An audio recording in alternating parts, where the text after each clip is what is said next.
You're listening to a Roddenberry podcast. This episode of Mission Log is sponsored by ExpressVPN. Be smart. Stop paying full price for streaming services and only getting access to a fraction of their content. Get your money's worth at expressvpn.com/missionlog. Don't forget to use our link at expressvpn.com/missionlog to get an extra 3 months of ExpressVPN for free. Mission Log, a Roddenberry Star Trek podcast, episode 452, The 37's.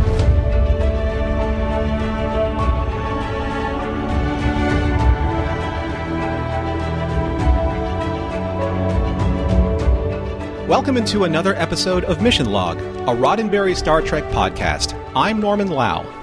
And I'm John Champion. Each week on Mission Log, we follow the leads wherever they take us, exploring one episode of Star Trek at a time, having a look at the morals, meanings, and messages along the way.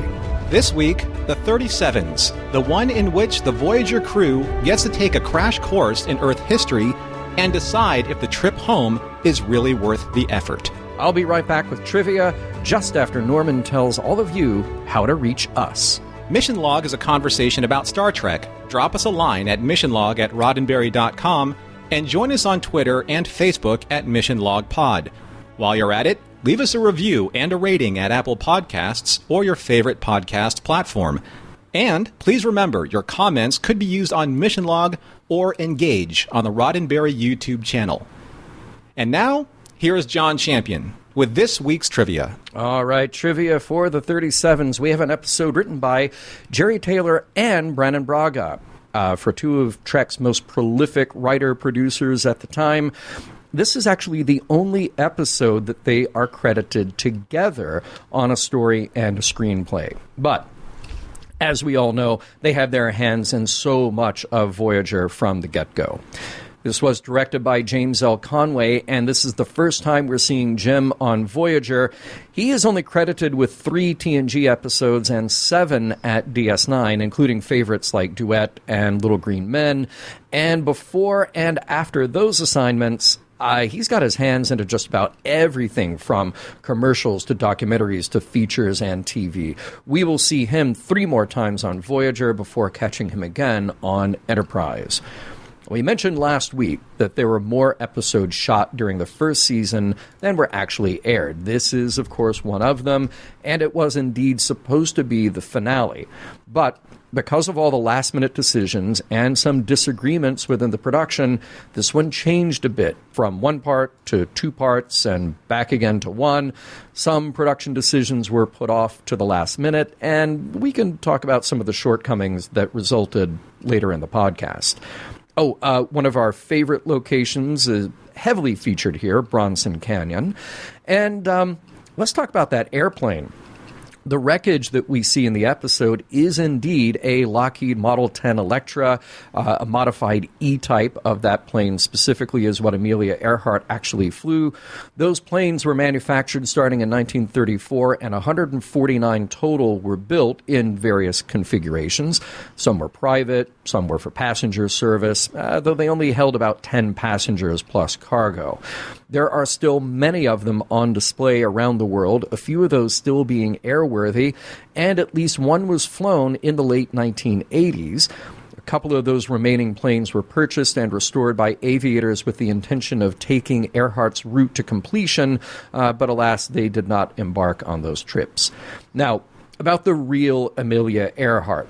Born in 1897, and it's hard to overstate her contribution and influence on aviation and the women in the industry.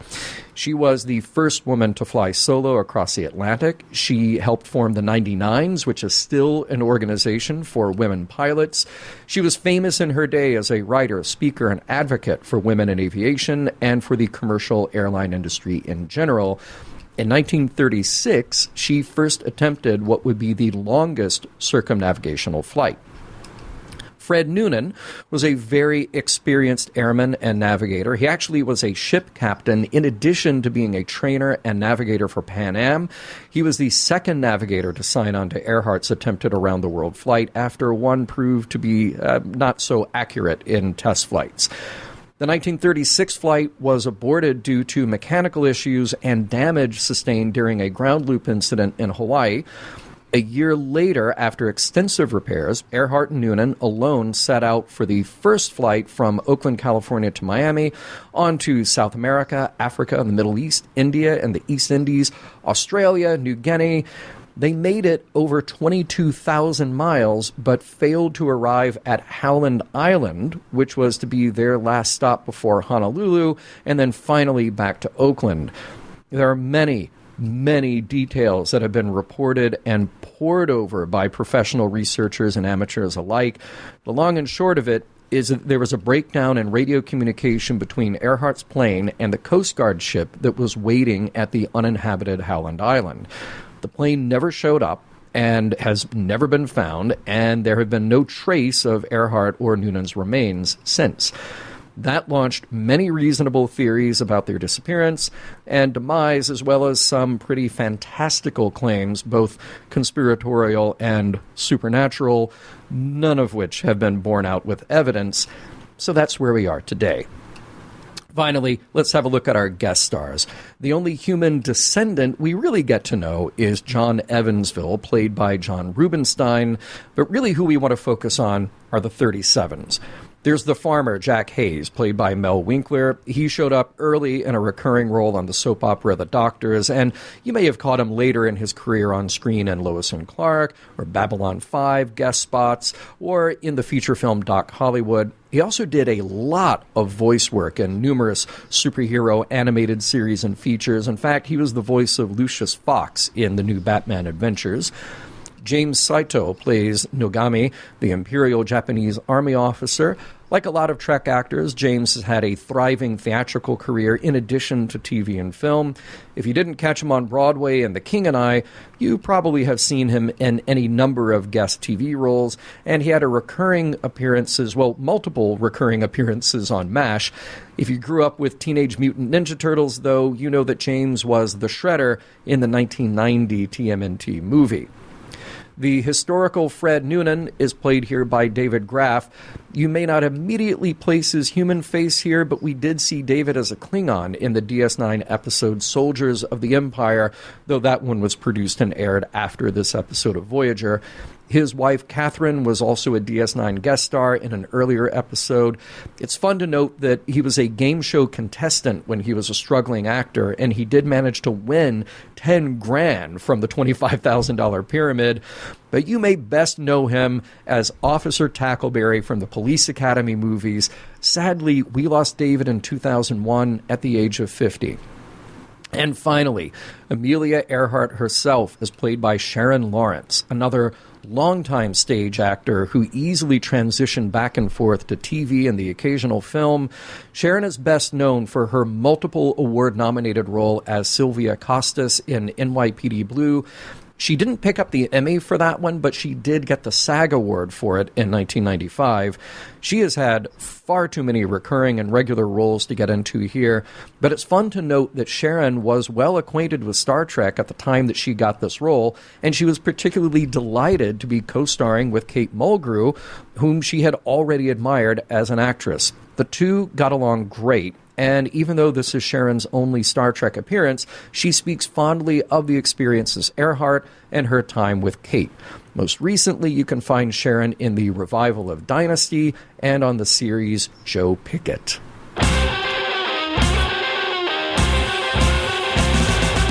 Welcome to the Delta Quadrant, and remember to keep on space truckin'.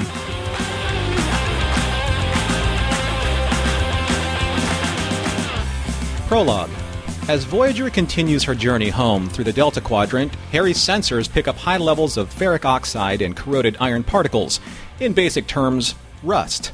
And not just rust, but traces of complex hydrocarbons as well, along with traces of benzene, ethylene, and acetylene, which Tom Paris understands to be gasoline, or the liquid fuel that 20th century vehicles used centuries ago on Earth.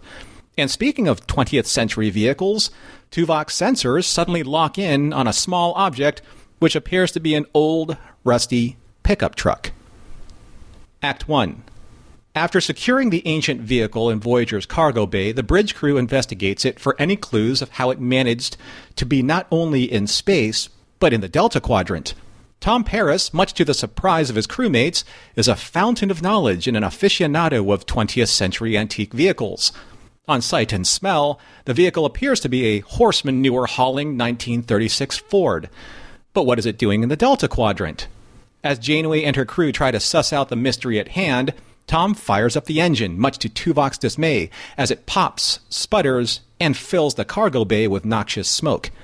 A curious Harry points to a piece of technology underneath the steering wheel, and Tom says it's an amplitude modulation receiving device, or AM radio. But it wouldn't receive any transmissions in the Delta Quadrant.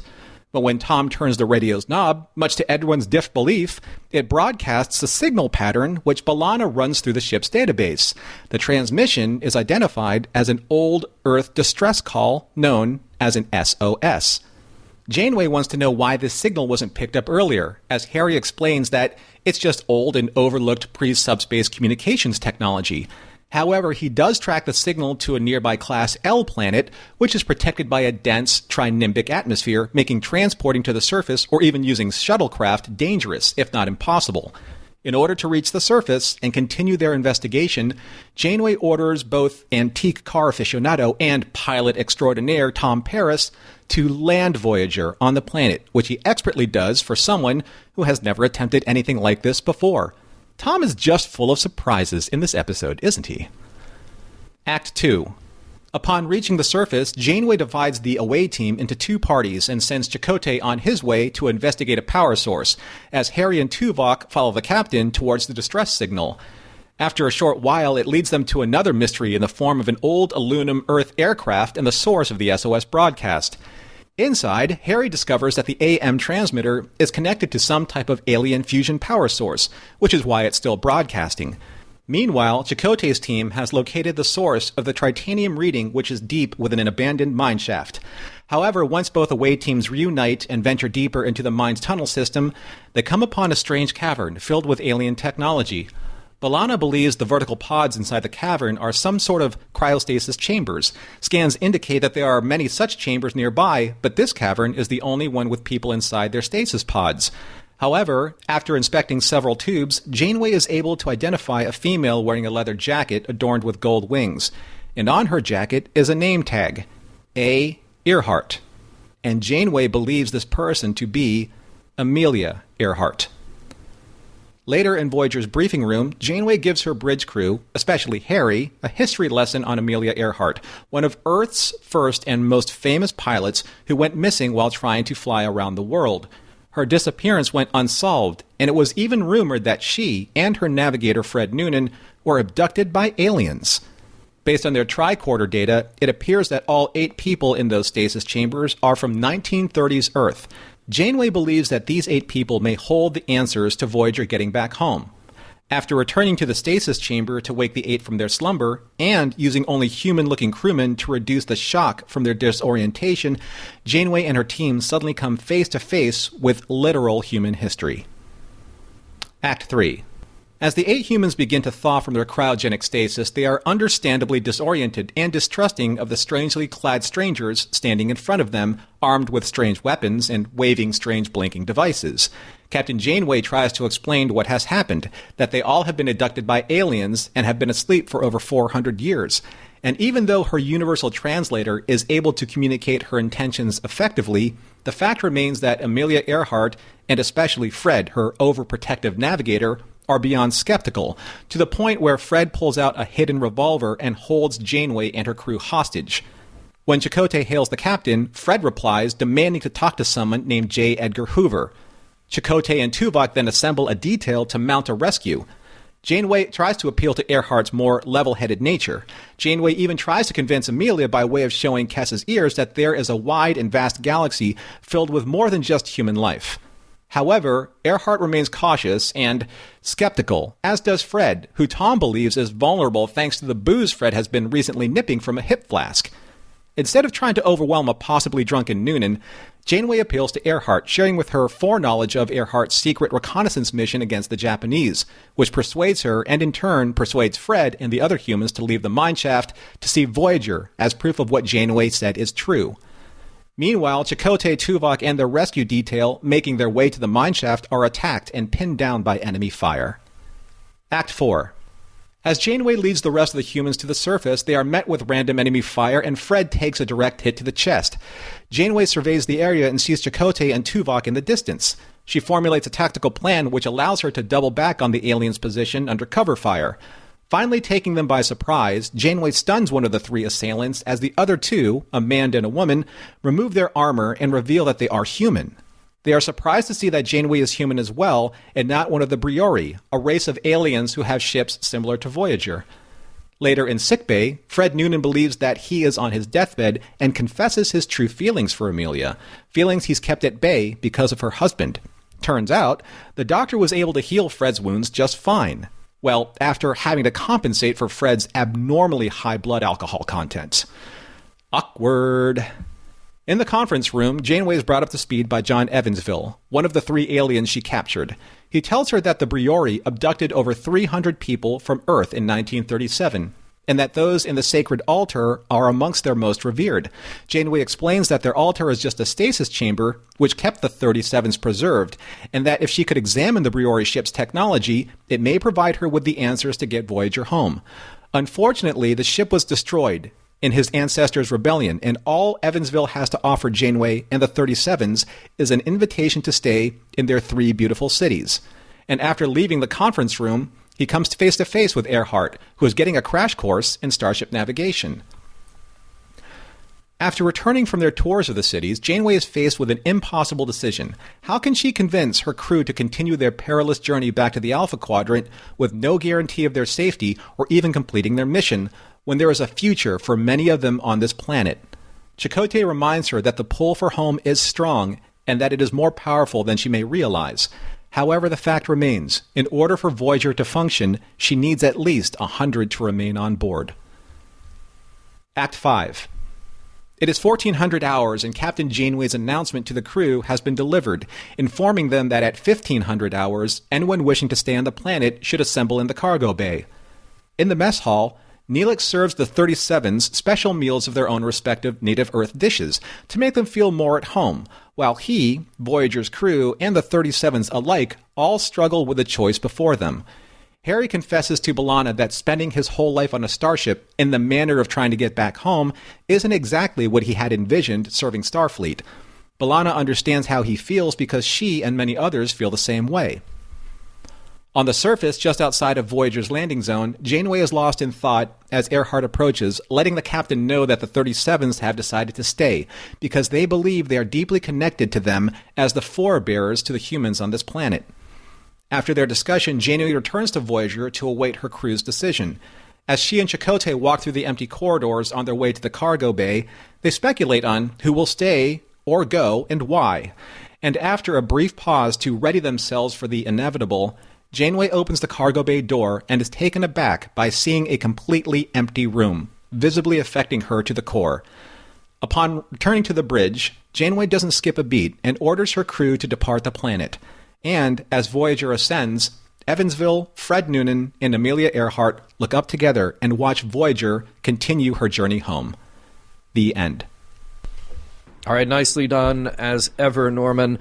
And, look, I know there's a lot that we're going to bounce around, we'll come back to, but I just got to say right at the outset, I love the bonkers setup of this episode. Like we're going to get weird, let's just get weird. And I imagine somebody in the writer's room, and it's probably Brannon, just goes, how about a truck in space?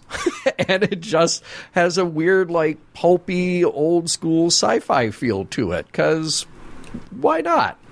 It reminded me of seeing Lincoln in space, in the Savage Curtain. Yes. It's just where are we going with this? And if you're going to go with this, you better embrace it, because you just can't just go halfway with it. You have to go all the way with it. Right.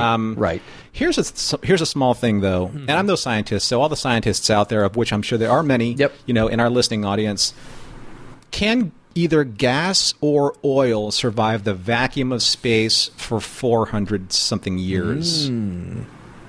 I mean, I don't know how long the truck was floating around there. Right. I know the people were, but how did the truck get separated from the guy? Anyway, I digress. Yeah, we don't know. Yeah.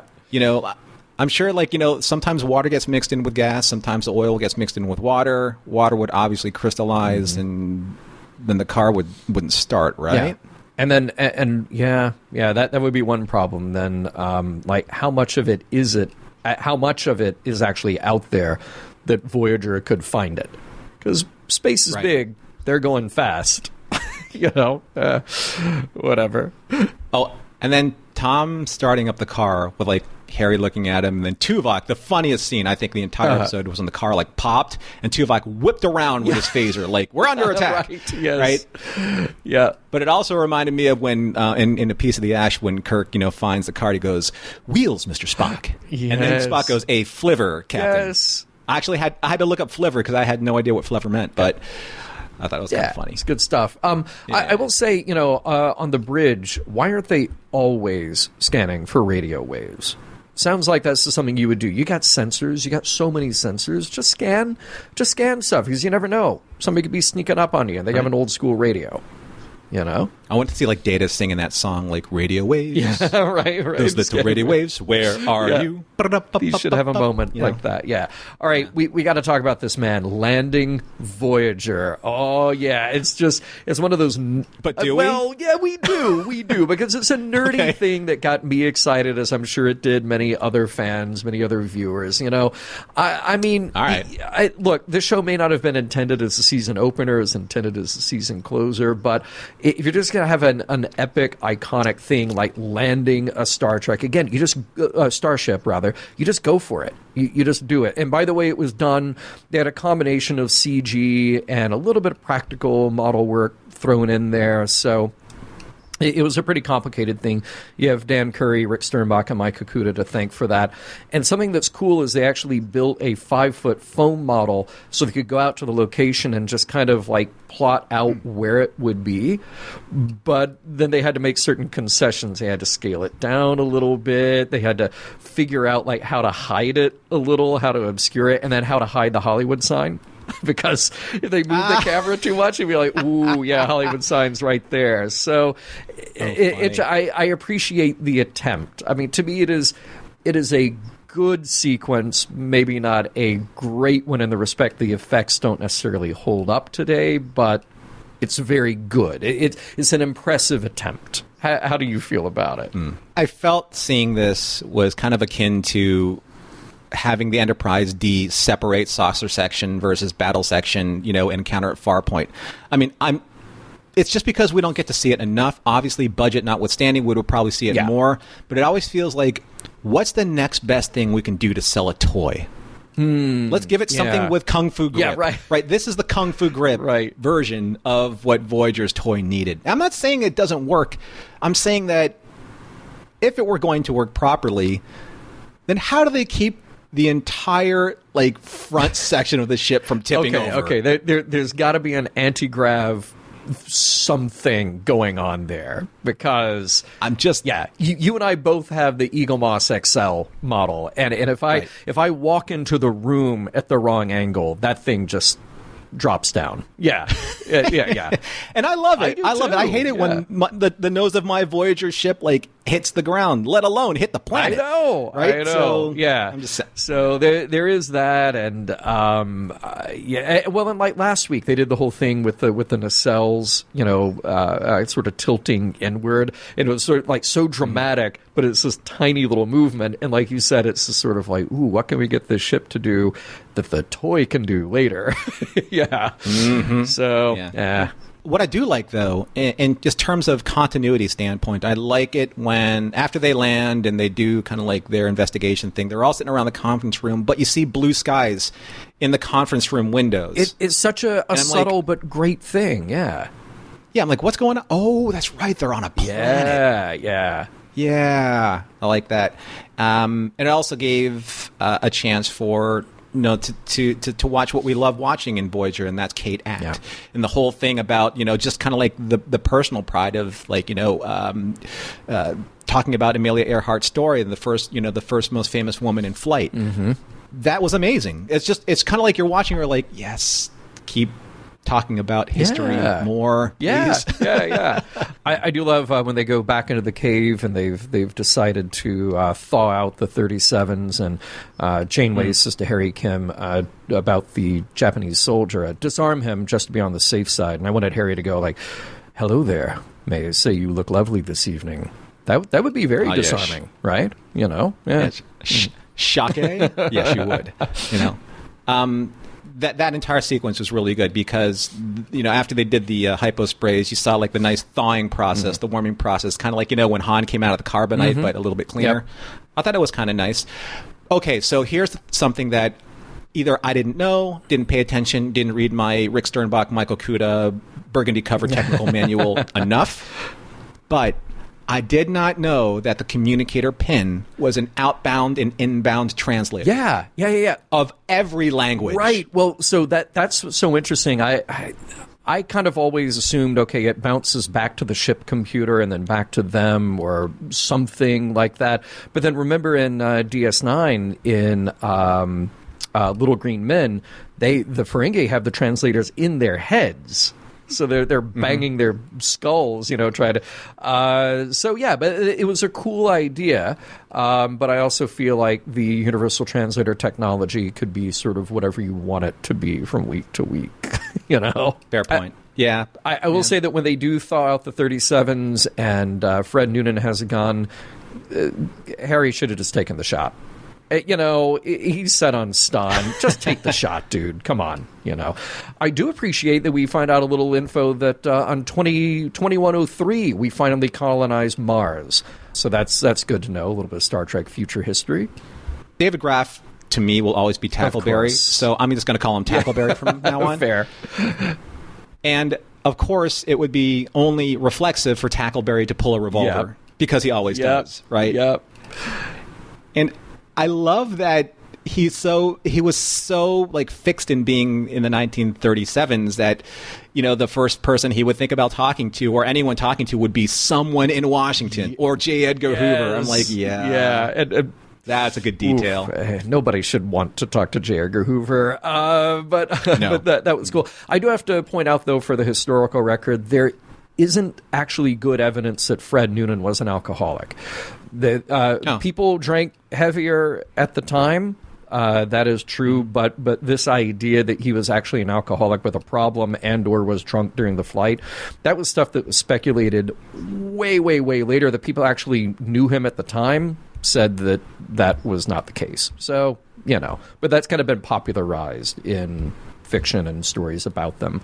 I do have to point out, like, the outfits for the future humans, pretty bad. I thought that they almost kind of looked like they were like the rejected versions of like what Data was wearing in Insurrection. Yeah, right. They were not great. Yeah, it's like, you know, getting him passed through costumes. Like, no, make them cooler looking and red. That's what we'll go with. I don't know what you're going to do with these ones, these prototypes. I don't know, use them somewhere else. Right. I do love a moment which is undermining the whole deathbed confession scene. Like, I love that. Anytime it happens in a movie or TV show, this one was handled well, especially because you've got Bob Picardo there as the doctor, just like, oh, you're fine. You know, handled nicely. Okay. It's very consistent in Star Trek or a lot of science fiction shows that you're using the metric system. But then Evansville says, you know, we have 3 cities only 50 miles from here. I'm like, I can't handle this. I can't handle, like, is it going to be either, it's going to be metric system or imperial system? Which is it going to be and why? Because you're just messing with my brain. Well, but if those are descendants from primarily English-speaking people from 1937, then would have been presumably mostly the imperial system. That's what I was thinking. But did it change over time? Like, did their perception of that change? Yeah, it's many unanswered questions about those descendants. Speaking of unanswered question, we'll probably get into the cities or not, because they're kind of important or not, you know, and why that was important. But also, you know, the whole thing with like Neelix. First of all, Neelix saying Jell-O was hilarious. Yes, I love the whole call out to 20th century food. Great stuff. But did they have to serve the Japanese guy rice? Yeah. Right? Yeah. I mean, Okay, 1995. I get it, right? Yeah. But it's kind of like that scene in Galaxy Quest where Taggart gets like the milk-fed steak and the baked potato, and then all of a sudden, Dr. Lazarus, who is human, gets the crepe la ticks. Yeah. Right? It's weird. But here, Japanese guy, here's your rice. Yeah. Because only Asians eat rice, apparently, on 20th century Earth. Right. Yeah. That was Right. It was a little too on the nose there. Yeah. As we get closer to the scene of Janeway contemplating potentially losing some crew and really opening up her heart to Chakotay about this, I love her saying, I don't want to lose anyone. And then I thought, except for a few of the Maquis, we just, if they want to stay, fine. There's less work for Tuvok to do. Everyone wearing those pins, just over there. Stand on that side of the ship. Right. 152 men and women. I liked hearing the specific crew complement, minus Seska and maybe a few other lost crew people. Well, yeah, because you think about it, I think in the pilot, the number was 143. But you lost some crew, you gained Maquis, and you gained Neelix and Kess. So they're adjusting that number appropriately. So basically, they could have lost around 50 people, and it would have been cool. Right. And I'm sure there were around 50. Yeah, because the Maquis they keep reproducing. Yeah. I liked hearing callbacks to Baxter. Baxter, who's the guy who was kind of like he was. It's not. What's being racist to a hologram? Yeah. Like bigoted. Right. Yeah. Right, to the Doctor, all the way back, and Eye of the Needle, and then Jarvan was the guy who was trying to plot the mutiny with Siska at the beginning of Parallax. That's right. Yeah. Good callbacks. Yeah. Again, Kate just stepping into that cargo bay. Amazing. Oh, just amazing. You're just like... Yeah, I've got notes on that for sure. But the most important thing that I'm concerned about before we go to the break is, does Jack ever get his truck back? If the truck was a 1936 model and disappeared with its owner in 1937, I may have a Stack Overflow error trying to calculate the outstanding interest on the loan.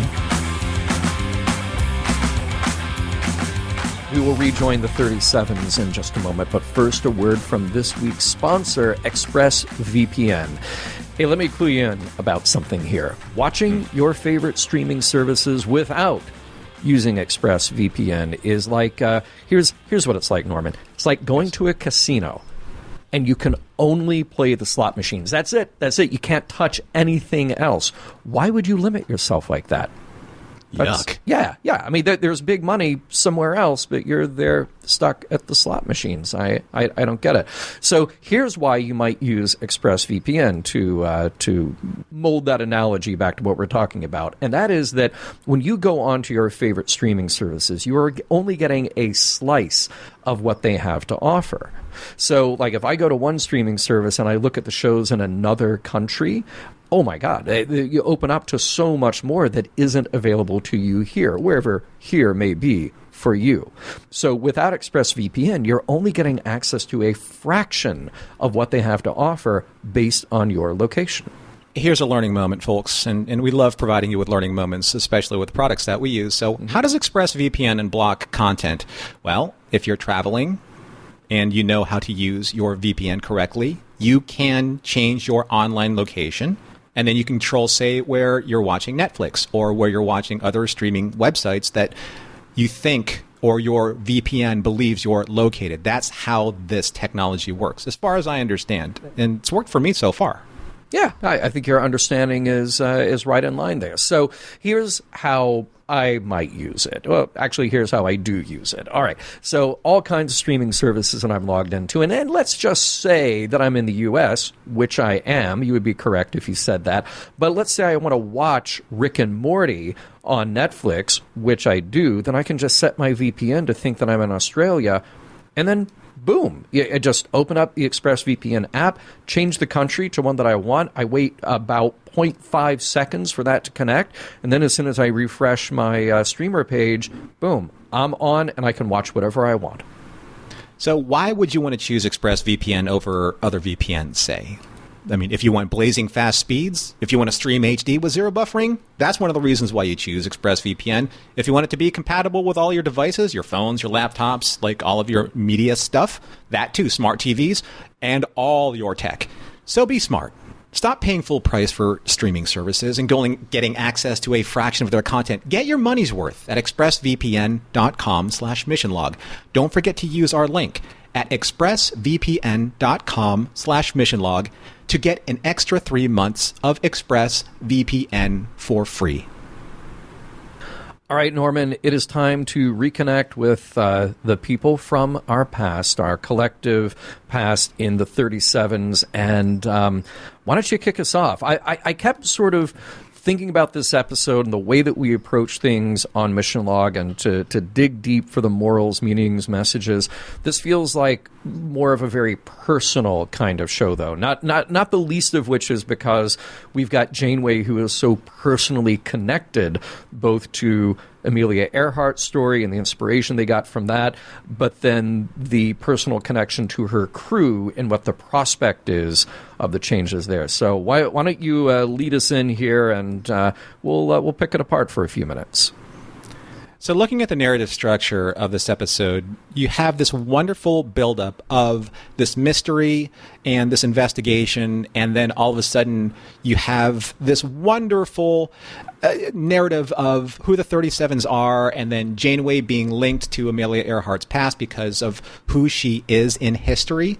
And then all of a sudden you have this great moral conundrum with, wow, what am I going to do if my crew really wants to stay on this planet and create a life for themselves and not risk themselves for a 70-plus year journey that may or may not be successful because they are being tempted beyond temptation from these wonderful, human, evolved, beautiful cities that we didn't see. That's a big problem. But hang on, hold that thought. Yeah. Hold that thought, because I think that is something that is critical and important about how this story unfolds. But let me ask you something real quick, which is not going to be quick at all. What do you do in Janeway's position? Is it majority rule? If they need 100 people to crew Voyager, but if 53 people decide they want to stay, and that leaves you with 99, are those 99 then resigned to staying on that planet and carving out a life for themselves, which may not be a bad life? I mean, Voyager then just sort of becomes the flagship of this planet, and certainly they can share technology and cultures and all of this stuff. But what do you do? Do those 99 people then become resentful and hateful about their situation to being stuck? Okay, so if we really want to get down to brass tacks about what we believe Starfleet to be, let's reference Janeway's specific quote from that, obviously this climactic point, like in her decision-making process in this episode. Janeway says, "I know that, but at the same time, I can't take a vote every time there's a major decision to be made." We understand that. Yep. And yet, we're a long way from Starfleet, and a lot of the rules and regulations I've learned to uphold seem distant as well. Probably the first time we've heard her actually admit that. Right? The distance between her and her accountability to Starfleet. Then this is the final point. Am I the only one who's so intent on getting home? Is it just me? Am I leading the crew on a forlorn mission with no real hope of success? Now, of course, that's the burden of command. Of course, that's the burden of making these decisions. But at the same time, though, if we're to believe that Starfleet isn't about majority rule, it's about what the captain says, then if the captain says all Starfleet officers must report to the ship, that's the Starfleet way, isn't it? Isn't that the discipline that we've been hearing about these last few episodes, say like in Learning Curve, the episode 15, the season finale? It's about teaching the Maquis how to do it the Starfleet way. Well, if the Starfleet way is you have to follow orders, and there are 102 people and the rest can stay, 102 Starfleet officers have to report on duty at 1,500 hours. Yeah. Isn't that the Starfleet way? It is, but here's what's so interesting about Janeway as a captain, but we're going to get back to the cities, believe me. But you said it, and I was just like, oh, we got to dive into this, because that really is like the heart of this episode. It is about Janeway. It is about this decision, and I love these moments of her opening up to Chakotay, and even though there are positive or negative things we can say about Chakotay, at the very least, he offers this very personal connection for Janeway to be able to express herself in a way that she can't to everybody else on the crew. She does a little bit of Tuvok, but we know that Tuvok is going to have a very different reaction to things because Tuvok is, of course, trying to stick with his dedication to Vulcan logic at all times. Just the openness and the vulnerability that Janeway has in that moment is so great, and even questioning herself, am I the only one so intent on getting home that she would potentially make a decision that is wildly unpopular with her crew? But then, yes, as you just said, that is the burden of command, that she has to make the decision, but there's something great about her that is maybe a little different flavor than we've seen with other captains. She offers to make that choice to her crew. There's something about, back in the old days, we talked about the Kirk, Spock, McCoy triumvirate and how that is, you have the id, ego, superego, or the ethos, pathos, logos, representing the different arguments, representing the different voices that need to be heard to make a decision. But now the decision isn't just, I'm going to listen to one or two close advisors. It's, I actually need to consider the feelings of everybody on this ship, from the top of my command chain to the very bottom. That's huge. That's massive. And I think for us then in the audience, we get to feel the weight of that decision. How different is that, John, than ramming speed? Right? Yeah, okay. Because the captain is deciding for everyone deciding for everyone that this is what the decision is in order to stop this particular whatever, and I'm just going to ram the ship, and just, all hands on board are going to die in service of Starfleet. Why is that decision any different? Yeah. Right? The captain's deciding the fate of her entire crew. It's just that, of course, obviously the circumstances aren't as dire. I understand that. But at the same time, though, this isn't a democracy. Yeah. Right? And I guess if you're a good Starfleet officer, then there is the part of yourself that you could resent that decision, but you also resign yourself to say, like, no, I am part of a crew. I am part of something that is bigger than the sum of the parts, and that there is a mindset that goes along with that isn't just purely selfish. But I understand that where the Maquis crew is involved, and we're going to kick that city can probably to the end of this discussion, right? We'll get to this, but this brings up the question though. Like Starfleet, I understand. We mentioned this before, that Starfleet is a military organization where you have a command structure, rank, etc. Or else you wouldn't have PIPs, you wouldn't have the nomenclature, the rank stripes, all that stuff. So this brings up the issue with the Maquis. Think about like this. What if Dalby said, you know what, I don't want to go, right? I don't want to go back on Voyager because I don't want to serve under Tuvok. I think Tuvok's a jerk, and he has a good point.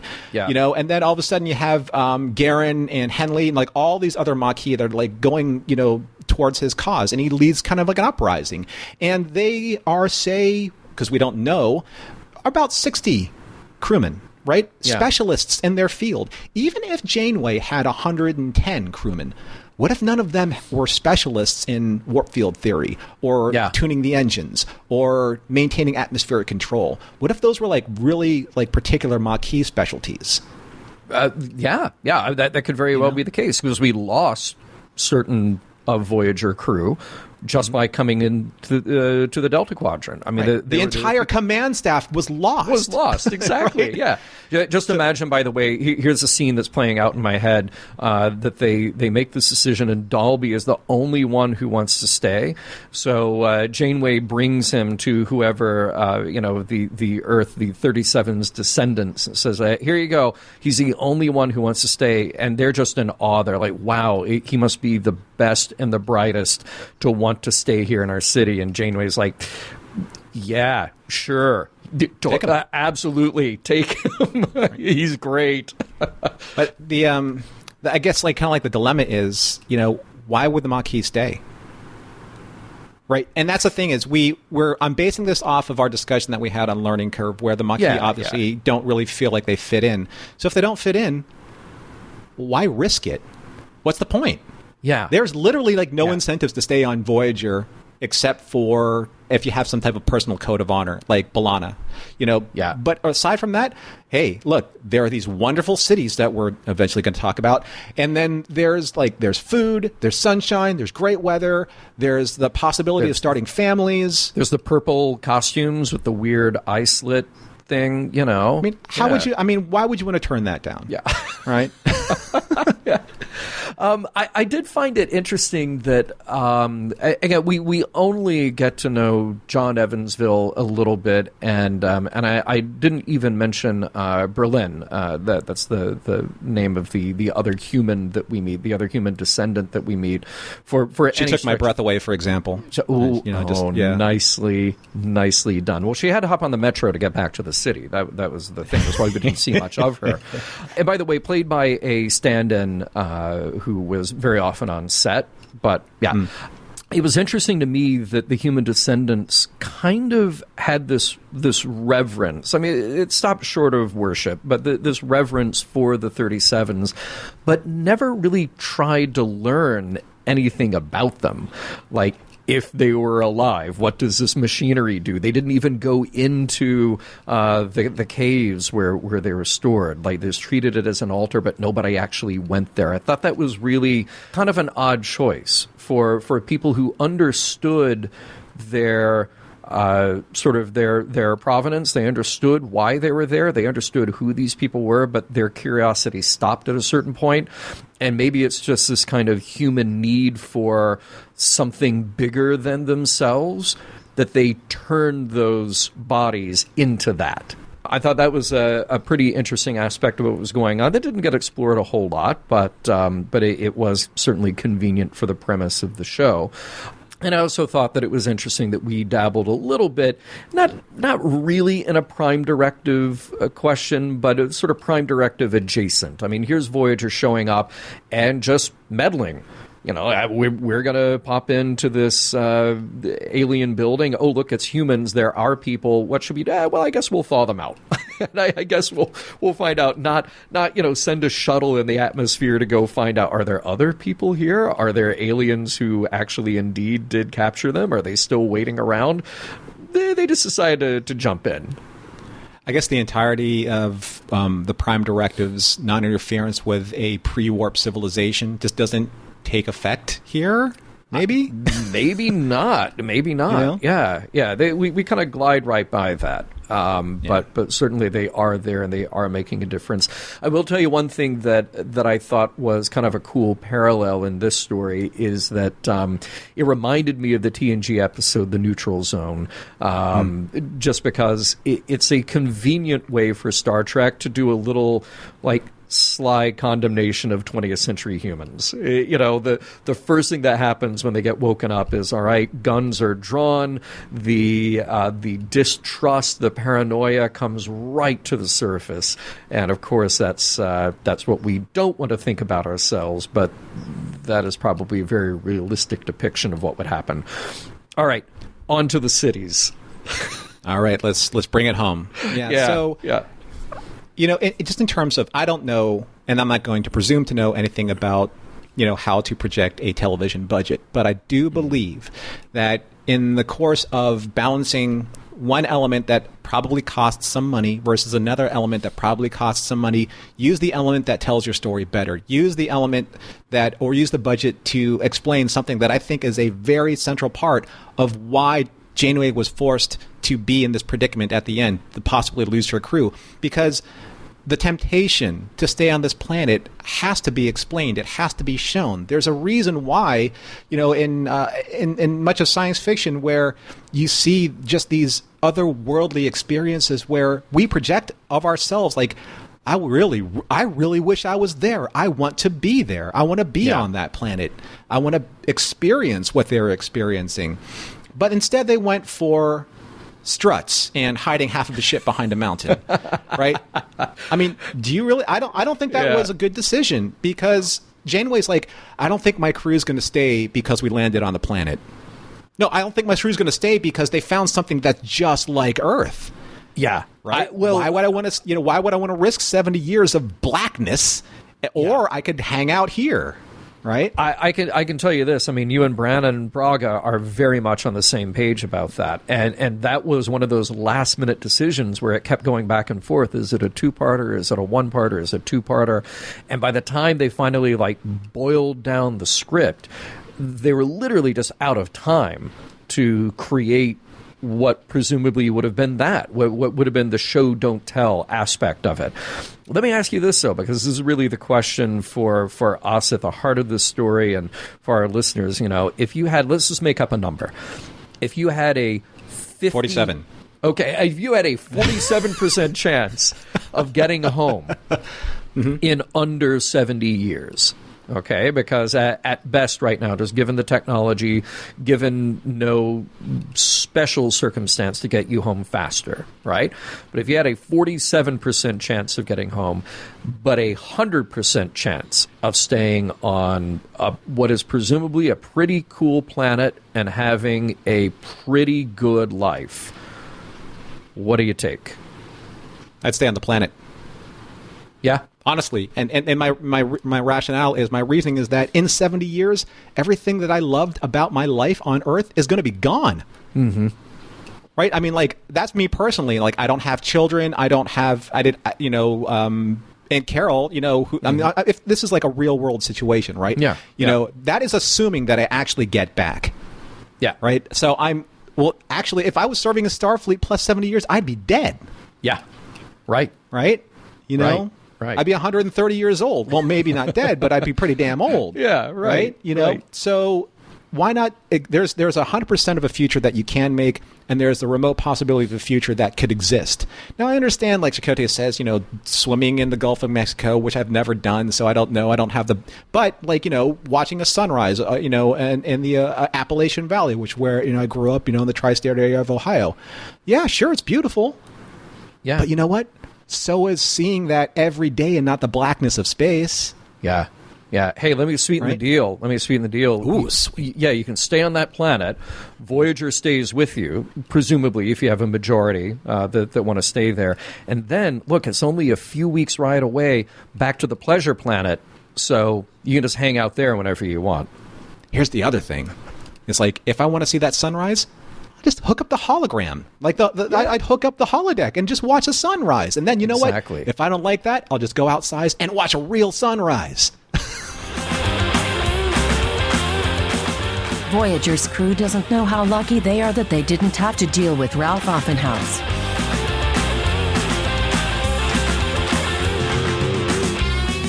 So we've made it to the end of the 37's. Is it the 37's, or is it apostrophe 37, or is it 37 apostrophe S?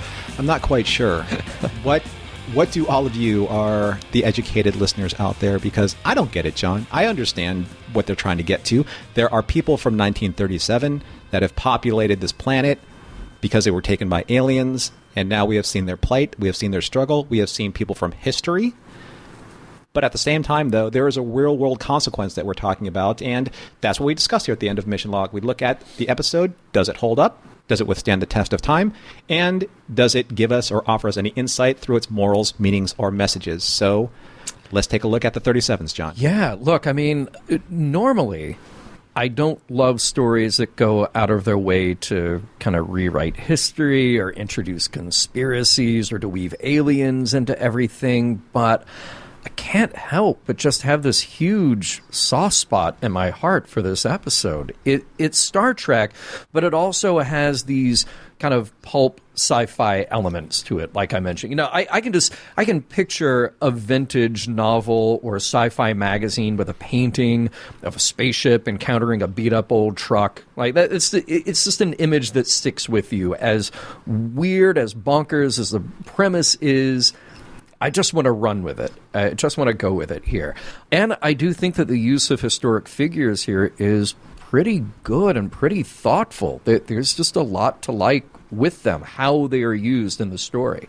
Also, like the movie First Contact, this is another one of those great situations where the aliens, or in this case the humans from the past, they are us. So we get to look at the Star Trek world through their eyes, which is a nice bit of perspective change as opposed to us, the audience, always being Starfleet in this case.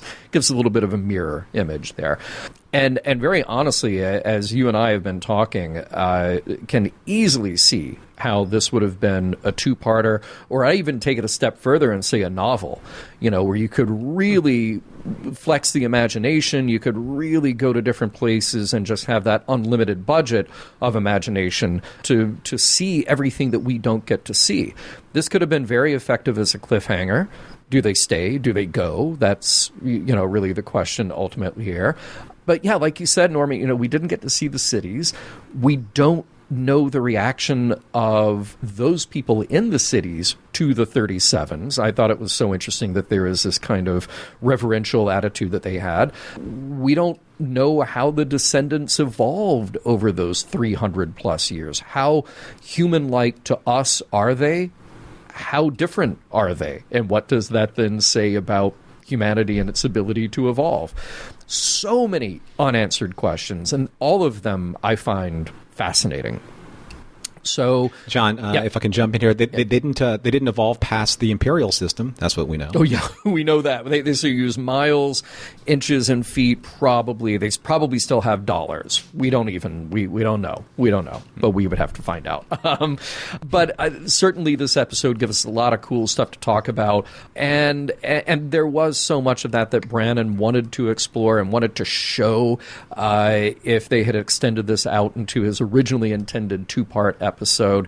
And man, I gotta say, I love Janeway in this episode. We get to feel her astonishment at the situation. We get to feel the difficulty of her command and just the very real, very emotional weight that is on her shoulders. So we've seen Kate be tough as nails as Janeway, but then to see that balance with something like this is just wonderful. So I cannot help but love this episode. How about you? I like this episode a lot. I don't love it. Okay. I like Fair. it a lot. I find there's a lot of charm in this episode, and I think that's what you were alluding to with seeing the truck at the very beginning and just seeing kind of like the distant future and the distant past kind of colliding. I know that this isn't jumping the timeline because I'm talking about real world marketing, and it was that poster of Strange New Worlds where you see the Enterprise off in the distance, but you see Pike on a horse in the foreground. You have literally like the most primitive way that man would actually travel at one point, and the most futuristic way in the same in the same scope, in the same spectrum, right. In this fixed piece of art. So it's very interesting to see. Yes, the pickup truck was a little jarring at the beginning, given kind of like the nature of where effects were at the time. No different than, again, seeing like Abraham Lincoln pop up in The Savage Curtain, which I mentioned earlier. I think that the production value is very good. I thought that seeing Amelia Earhart's plane there was really nice. I liked the sacred shrine / cryostasis chamber that the 37's were housed in. I thought that was really well done. The composite shot of Voyager on the planet, that really that's a big ask. Yeah. It really forces it doesn't you to suspend your disbelief. Yeah, it doesn't age well. No, right. yeah. But at the same time, though, you already believe in the conceit that there's a starship.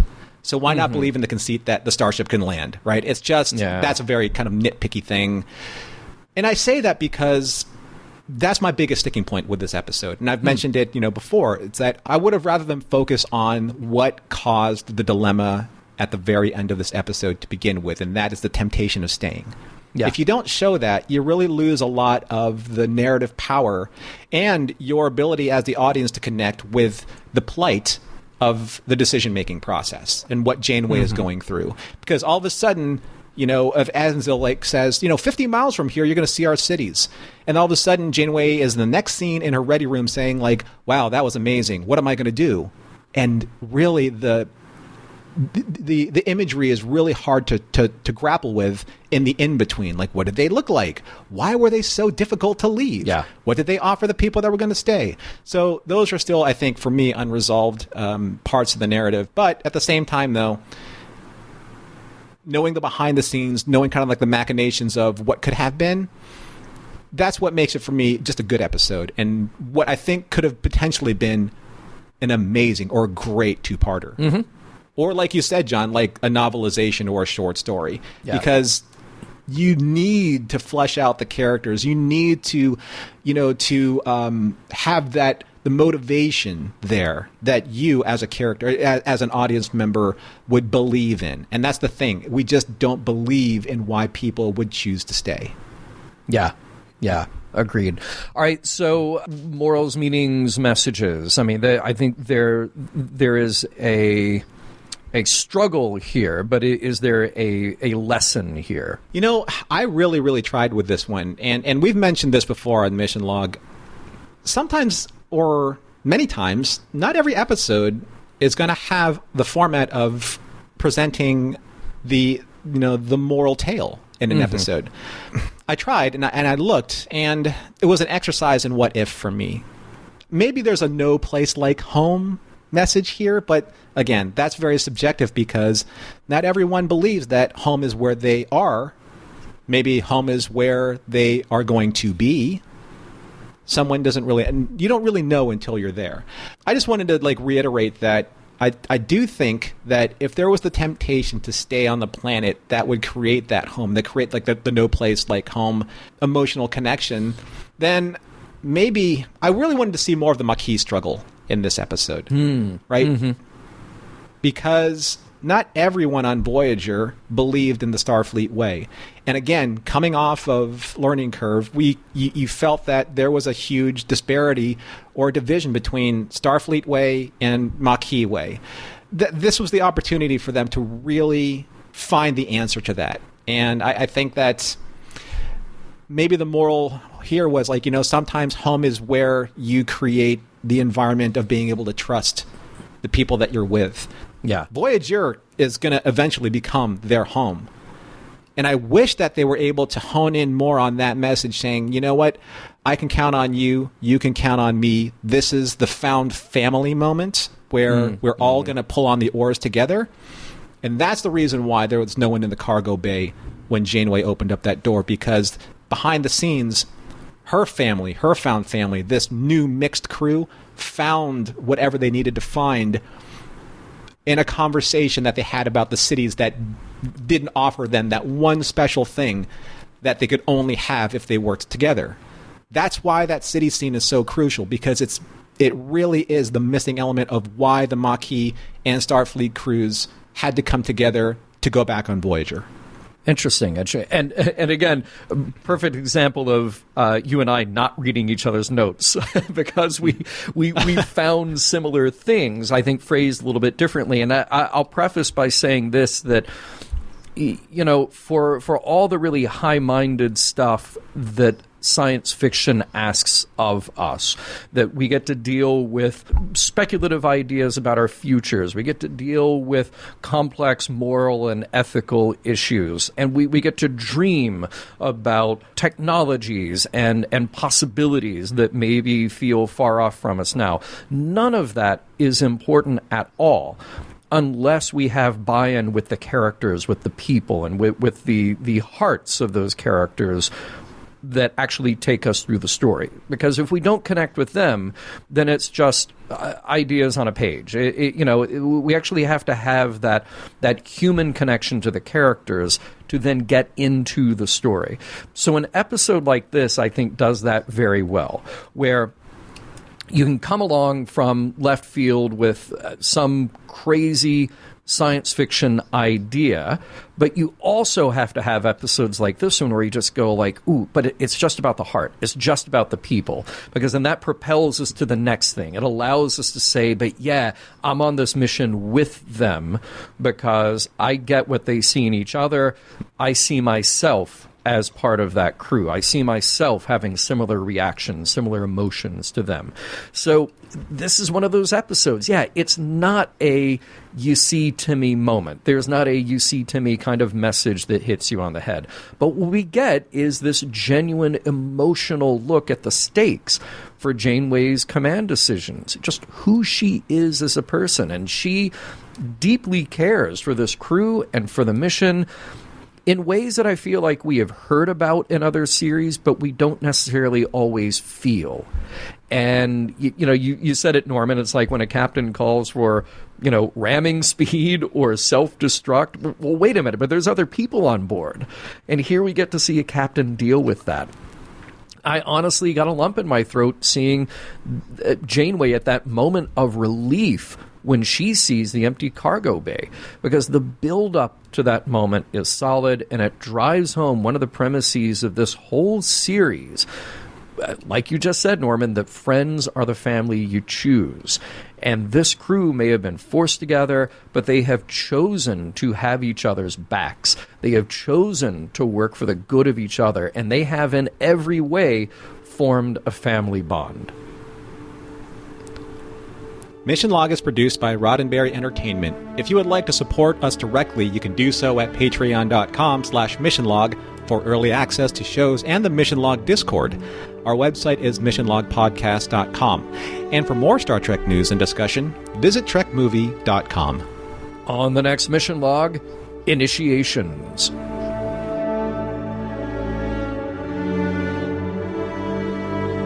Some of the music for Mission Log provided by Warp 11, online at warp11.com. Special thanks to consulting producers, Adam Brusky, Matt Esposito, Homer Frizzell, John Mann, Mike Richards, and Mike Schabel.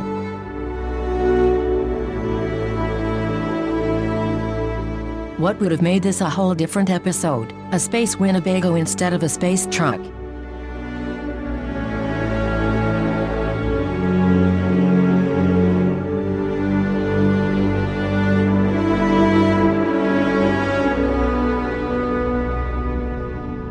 End transmission.